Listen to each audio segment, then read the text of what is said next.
Welcome to the deep dive. Today we're unpacking a truly essential figure in modern Arab thought, Ahmed Abdel Rahman El-Gamal. Hmm. If you tried to categorize him, historian, Sufi thinker, activist, journalist, you would really fail. You would. He was just a figure of constant purposeful motion. He defied all the simple labels. And that complexity is, exactly why the sources you brought us are so insightful. This deep dive isn't a standard biography. Not at all. Right. It's better described as a map to the mind of someone who didn't just study modern Egyptian history. No, he lived it. He lived it, and he wrote about it, as the sources say, from the heart of the battle. His personal journey it's full of this political fire and deep intellectual curiosity. It really mirrors the nation's own search for identity. So our mission today is clear. We need to trace that journey. We'll focus on the critical turning points that defined him, the unique historical method he developed, after he was pushed out of the establishment, and his powerful civilizational theory that really tries to explain the soul of Egypt. So let's start with how he became this sort of accidental historian. Yeah. His career began on a very conventional academic track. He studied history at Ain Shams University. Under some real heavyweights. Oh, absolutely. Particularly Ahmed Ezzat Abdel Karim, who was, considered the dean of Arab historians. And the sources really emphasize how much he valued that lineage. He was so proud of his scholarly pedigree. Yeah, it was. He actually linked his own scientific heritage through his professors all the way back to the great British historian Arnold Toynbee. Wow. He saw himself as part of this long, serious chain of scholarship. So he built this perfect foundation for a quiet life in academia. But that path came to a very sudden, very dramatic stop. Right when he was deep in his master's thesis. Exactly. The country's political drama just intervened. And that was the critical turning point in 1977. The 1977 bread intifada. The huge protests over food prices broke out. He was an active participant. And he got arrested. He was arrested and then, boom, expelled from the university. And that one event, it ended his professional academic future. But the sources all agree that was the true beginning of his independent intellectual project. It was. Okay, but here's the question I think a lot of people would have. If you're a historian and you're suddenly cut off from the university, the libraries, all the traditional validation. How do you stay credible? Exactly. How do you keep the rigor of your work? Well, he was keenly aware of that challenge. He compensated for losing the formal institution by developing what he called methodical reading. Okay. He literally turned his home into his own university. But, and this is the key, he applied a scientific rigor that often went beyond what people still inside the system were doing. And this rigor, it led to some really fascinating, challenging insights about what actually counts as a reliable historical source. Exactly. So, for instance, he took a deeply critical, almost skeptical stance on politicians' personal memoirs. He didn't just take them as gospel. Not at all. He argued they were inherently biased. Yeah. It's the testimony of the actor, right, not the judge. So they needed this brutal cross-verification to figure out not just what was said, but what the politician was purposefully leaving out. That makes perfect sense. But the source he elevated, that one shocked me. I would have thought daily newspaper articles were, too immediate, too flimsy for foundational history. And for him, they were vital. He saw them as a first-degree historical source, precisely because they were so fleeting. Because of their immediacy. Yes. They captured the pulse of the street, people's raw, unfiltered reactions at the exact moment events were unfolding. He was looking for historical data that was, as close to the source as possible. Which is such a powerful insight, even for how we think about, social media data today. It really is. So that methodological rigor born out of his academic exile, that becomes the engine for his core vision. It allows him to challenge the entire historical framework with this graphical line thesis. He just fundamentally rejected the idea that major moments, like the 1952 July Revolution, were standalone events. It's popping up out of nowhere. Right. He explicitly said 1952 was not a bastard event, totally disconnected from the past. So, if it wasn't a stop-start process, how did he think we should look at it? He insisted that history had to be seen as one single continuous graphical line. It has peaks and troughs, sure, dramatic ones. But it's an unbroken wave. An unbroken wave. Yeah. One project feeding directly into the next. And he used this idea to map modern Egyptian history into 3 successive connected waves. Correct. The first wave was 1919. That was focused on the pursuit of political independence. So removing direct occupation. Exactly. But once that goal was only partially achieved, he says it fueled the second wave, which was 1952. And that wave's focus was? Economic independence, fighting foreign capital control and feudalism. Which then takes us directly to the modern era, to 2013. He saw the 2013 events as the necessary third wave, the pursuit of cultural and civilizational independence. Against the political Islam groups. That he felt were threatening the integrated soul of Egypt. Okay, so if he believed in the continuity of the 1919 and 1952 ideals, social justice, national independence, how do you square that with the fact that he was also a fierce opponent of the very regimes that came out of that revolution? It seems like a contradiction. It does, but for him it wasn't. He was absolutely loyal to the ideals of the July Revolution, but fiercely opposed to what he saw as the betrayal of those ideals. Specifically, the absence of democracy and suppression of freedoms.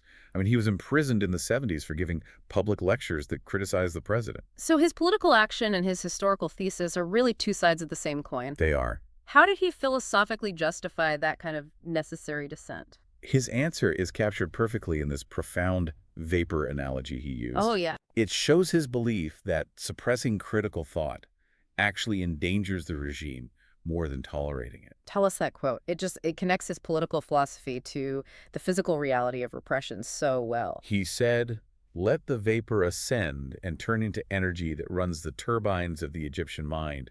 Otherwise, no immunization will withstand the explosion the vapor may cause." Ah, wow. Forcing the lid on doesn't kill the energy, it just makes the explosion inevitable. That's it. And he immediately followed that with a plea for decency in politics. He said, "Not every critic or opponent is a traitor or malicious." That commitment to open debate is what Yeah. fueled his next career, right? Right. After his expulsion and his time in prison, journalism became his primary platform. It was his weapon. He co-founded that major UAE newspaper, Al-Khalij. He did, and wrote for almost every significant Egyptian publication. He really saw the intellectual's role as being a bridge. Connecting deep knowledge to the average reader. Exactly. It's a crucial mission, taking these complex historical or intellectual issues and simplifying them without, losing the core idea. The sources call his style the simple yet profound. Yes, he believed that intellectual work was worthless if it only spoke to a small elite. It had to serve the national consciousness. But that combination of courage and clarity, it came at an incredible price. And we have several really concrete examples of the dangers his writing invited. Oh, for sure. Take the 1983 U.S. Embassy incident. After the Marines' barracks bombing in Beirut, algammal wrote articles criticizing U.S. policy. And the response was? We know that the U.S. Embassy in UAE formally protested. They demanded that he be deported and fired from his job at Al-Khalij. Just think about that. A formal diplomatic protest from a global superpower over a newspaper column. It tells you everything about the weight of his words. And the confrontation wasn't just diplomatic, it got physical. Absolutely. When he wrote a very critical series on Wahhabi thought, the reaction was immediate and violent. What happened? Protesters physically attacked the headquarters of Al-Khalij. It led to actual violence at the paper's offices. And back in Egypt, his own government tried to silence him over and over. He was systematically banned from writing multiple times, most notably under the Muslim Brotherhood regime. So every single word he published was a conscious risk. It carried a real potential political consequence. Every time. So if that political struggle was the application of his thought, let's now turn to the deeper philosophical project that was underneath it all. His theory of the Egyptian civilizational tress, or in Arabic, al-Dafir. Al-Dafir, the braid, or the tress. This is really his crowning achievement philosophically. It rejects any idea that Egypt's strength comes from purity. The opposite, actually. The exact opposite.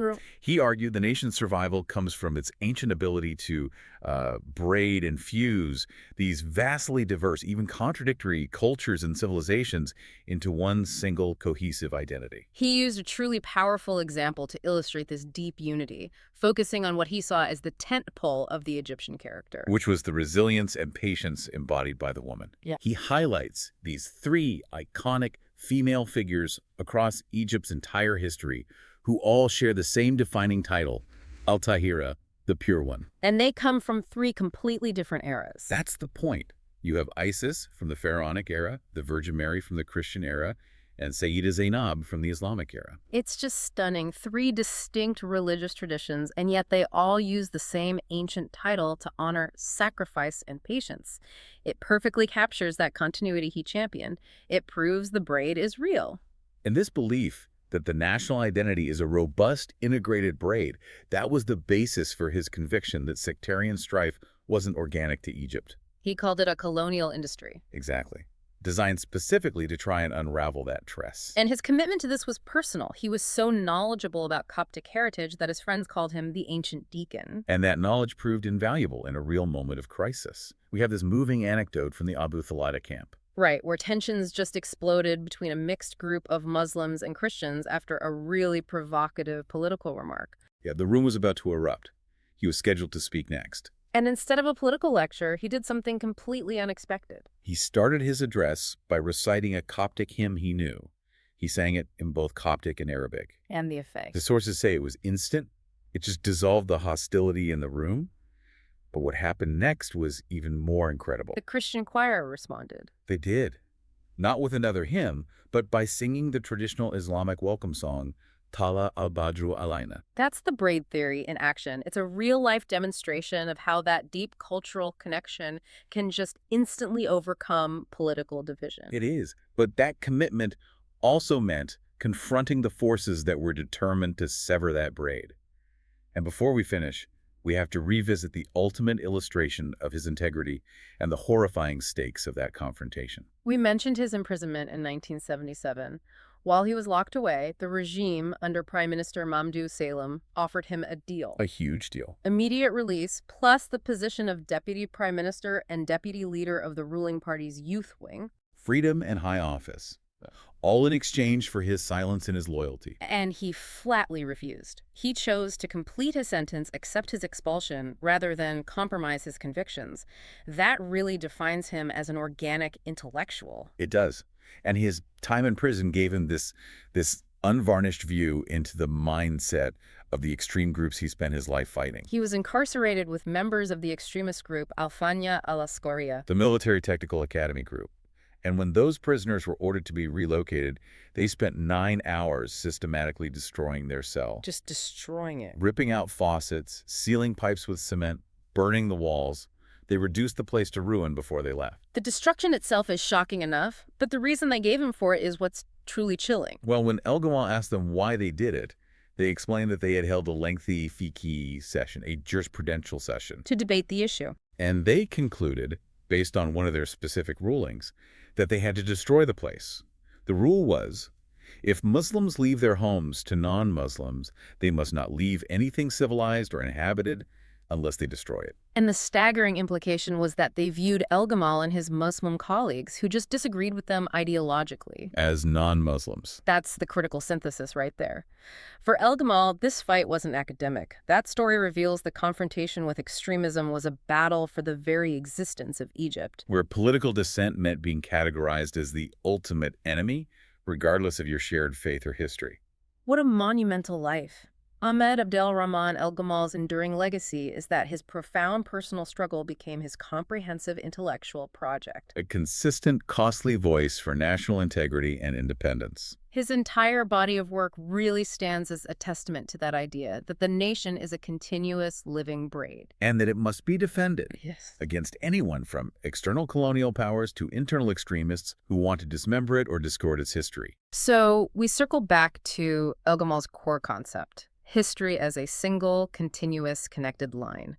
If we look at today's world, which is defined by fragmented news cycles, algorithmic polarization, constant discontinuous information, what do we risk losing as a society when we lose the ability to see our own history and our national identity as one single, continuous, connected story? What does it mean when the vapor is contained but never allowed to become energy? Something to chew on as you go about your day. Indeed. Until the next deep dive.